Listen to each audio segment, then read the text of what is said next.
My life hasn't been rainbows and butterflies. I grew up from a broken, beaten, fearful child to being the most feared man. I'm even scared myself. I only have a short time to tell you why. When I was 12 years old, my father went from a kind, loving person to an extreme alcoholic and gambler. I remember if I didn't do something right, I would get a beating of a lifetime. My mother would just watch. If she interfered, she too would get beaten. I would go to school with cuts and bruises. I would have to come up with an excuse as to why they were there. My peers weren't that friendly either. I was small for my age and I was an easy target for their cruelty. Anywhere to name-calling to beatings would be my usual day. One night I had a dream that I killed my parents. I had them tied up in a chair and put a gun against my mother's head. Bang! Brain matter would splatter on the wall and blood would pour from the wound. Then I would go to my father, and as he began to beg, bang!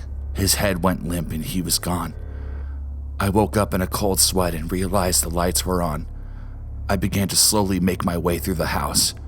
When I reached the living room, I saw my parents dead just like they were in my dream.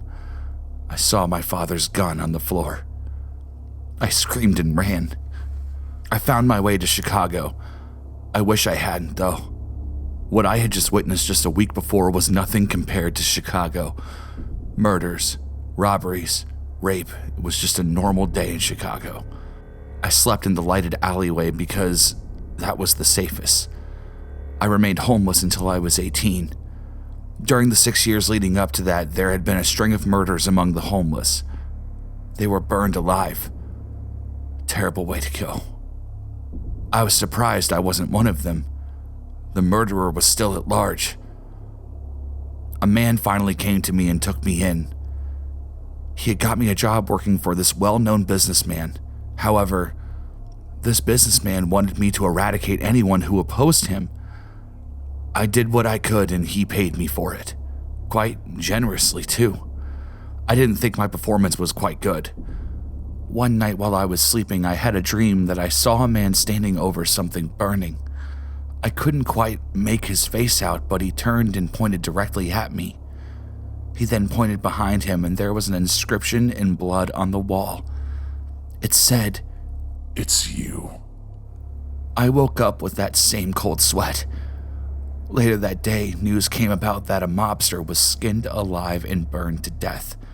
The inscription I saw in my dream was on his apartment wall. I was scared. I thought I was going insane, but I kept to myself. I said nothing of my dreams to anyone. It was 1937. I had just turned 32 years old. I became a well-known hitman taking out high-level targets who deserved it. I made more money than what I knew to do with. I was living the dream. The nightmares of the gruesome murders had stopped for some time. I was thankful, but concerned. It was like I knew what was going to happen when it happened. One thing still haunted me, though.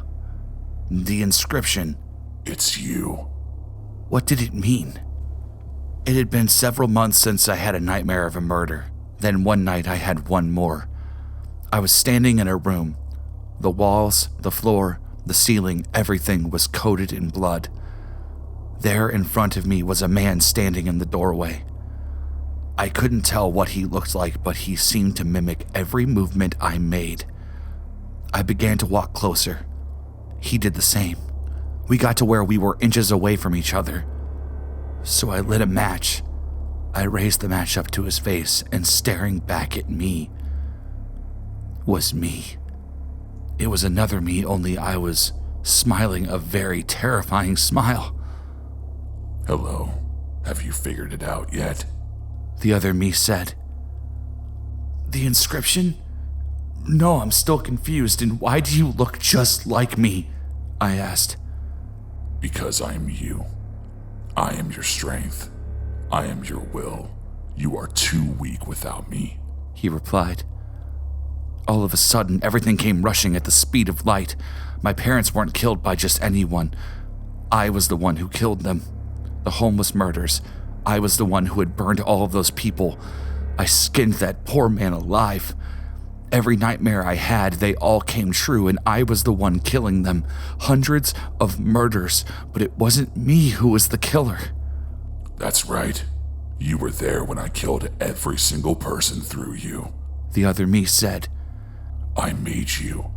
I helped you get to where you are, and we will keep killing. I looked at him in fear. You can't. I won't let you, I exclaimed. I tried to wake up, but then I realized I wasn't dreaming. This is all in my head, and I am awake. The other me laughed, then got angry. This is how you treat me? After all I've done for you? You're too weak. It's time I take over from here.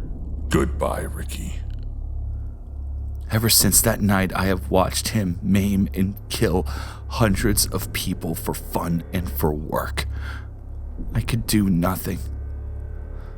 I've been trapped in my mind for so long. I was finally able to break free to get this out. I have to go before he finds me. If he does, he will kill someone close to me. He is in total control. 1937 was the year that Ricky Calvetta died, and Firefly was born.